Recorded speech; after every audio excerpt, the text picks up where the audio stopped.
The chilling truth about Amy Bradley's disappearance. It was a vacation gone horribly wrong. On the morning of March 24, 1998, Amy Lynn Bradley, a 23-year-old American woman, disappeared from a Royal Caribbean cruise ship while it was anchored off the coast of Aruba.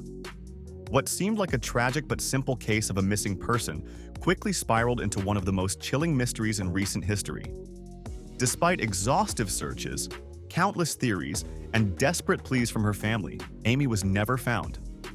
What's even more haunting is that there are disturbing allegations suggesting that Amy's disappearance might not have been a random act at all. In this video, we're diving deep into the chilling truth about Amy Bradley's disappearance, exploring the dark theories and the unanswered questions that still haunt the case today. The disappearance from the cruise ship.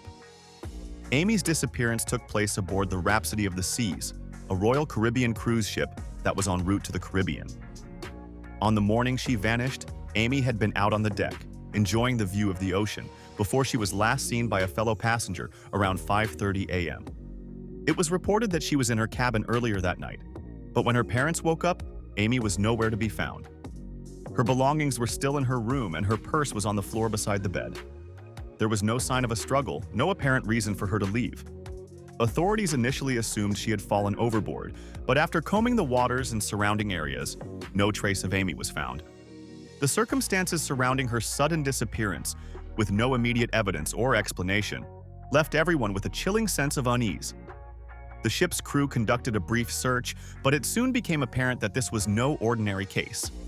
Initial investigation and cover-up allegations. The investigation into Amy Bradley's disappearance was rushed at best and highly questionable at worst. The Royal Caribbean Cruise Line's response to the situation was lackluster, to say the least. Instead of launching a full-scale search immediately, the crew seemed more focused on keeping the ship's schedule intact. According to reports, when her parents asked for a thorough investigation, they were met with resistance and delays. There were even rumors of a cover-up within the cruise line to avoid bad publicity. The ship's logs were claimed to have been incomplete, and important pieces of evidence were either overlooked or not properly preserved. In the early days following Amy's disappearance, some passengers and crew members were allegedly discouraged from speaking freely about the events leading up to the morning she vanished. There were whispers that certain crew members knew more than they were letting on, but the investigation failed to bring anything to light. Theories of abduction and human trafficking. Perhaps the most unsettling theory that emerged over time was the possibility that Amy was abducted, and there are disturbing reports that suggest human trafficking might have been involved. Several passengers who were on the ship that day reported seeing Amy later in the day, but in a way that was highly suggestive of her being forcibly taken. One particularly chilling witness account came from a man who saw a woman, matching Amy's description, being escorted off the ship by two men who appeared to be in control of her. The woman was described as looking disoriented, and it was noted that she seemed to be under duress. Some investigators believe that Amy may have been taken as part of an international sex trafficking ring, and her disappearance was not random. The bizarre encounter with a woman in Trinidad. In one of the most bizarre developments in the case, just a few years after Amy's disappearance, a man named Frank Jones reported a disturbing encounter in Trinidad. While traveling there, he came across a woman in a nightclub who he strongly believed was Amy Bradley. According to Jones, the woman was acting strangely and seemed to be trying to avoid any contact with him. She was with a man who was reportedly aggressive and protective of her, and when Jones tried to talk to her, she became visibly anxious.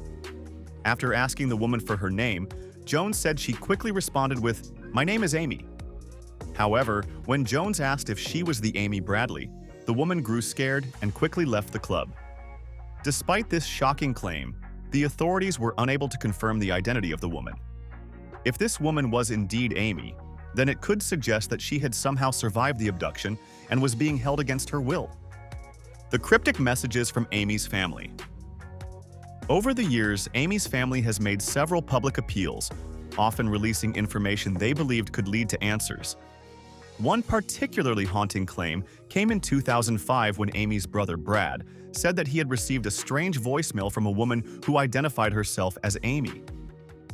The voicemail, which was left on a family member's phone, contained muffled speech, but it was unmistakably someone pleading for help. In the message, the woman said, "I'm here. I'm alive.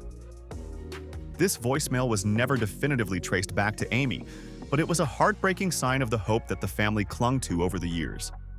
They were convinced that if Amy was still alive, there was a chance she might be able to send a message. Sadly, despite numerous follow-up efforts and attempts to trace the call, no answers were found. The ongoing search and lack of answers. Despite the efforts of private investigators and the persistence of Amy's family, the case remains unsolved to this day. The mystery of Amy Bradley's disappearance has haunted law enforcement officials, private investigators, and her family for over 2 decades. While there have been numerous leads and sightings reported over the years, none have proven to be credible enough to solve the case. Some believe that Amy may have been lost to human trafficking or even trafficked into forced labor, while others think she might be living under a different identity. The lack of closure for her family, combined with the eerie silence surrounding the case, continues to be a source of great frustration. What happened to Amy Bradley? Why has no one been held accountable for her disappearance? These questions remain unanswered, and the search for the truth is ongoing. The psychological impact on Amy's family. Imagine living in a constant state of not knowing. The emotional toll on Amy's family has been immeasurable. Her parents, Ron and Iva Bradley, have been fighting for answers for years, but with each passing day, they have been forced to accept that they may never find out what happened to their daughter. They have appeared on numerous media outlets talking about their grief, frustration, and the profound sense of helplessness they feel. It's hard to imagine the emotional burden of constantly reliving a loved one's disappearance while being stuck in the limbo of uncertainty. Their ongoing search for answers is a testament to their love for Amy, but it's also a stark reminder of the dark realities that come with missing person cases that slip through the cracks of the justice system. The cruise industry's role and responsibility. Amy's case raised important questions about the safety protocols and accountability within the cruise industry. After her disappearance, many began to scrutinize how cruise ships handle incidents involving passengers. With over 20 million people taking cruises every year, the cruise industry has often been criticized for its lack of transparency and failure to ensure passenger safety. Many believe that cruise lines should be held to higher standards, particularly when it comes to investigating disappearances or criminal activity. Amy's family has spoken out about the lack of support from the cruise line in the aftermath of her disappearance, highlighting how the cruise industry's focus on profit often overshadows the safety and well-being of passengers. The case has led to some reforms, but much work remains to ensure that tragedies like Amy's are not swept under the rug. If you've made it this far, take a moment to think about what you'd do if you were in her family's shoes, fighting for justice, never giving up hope. And don't forget to like, comment, and subscribe for more content like this, as we continue to explore the stories that send shivers down our spines.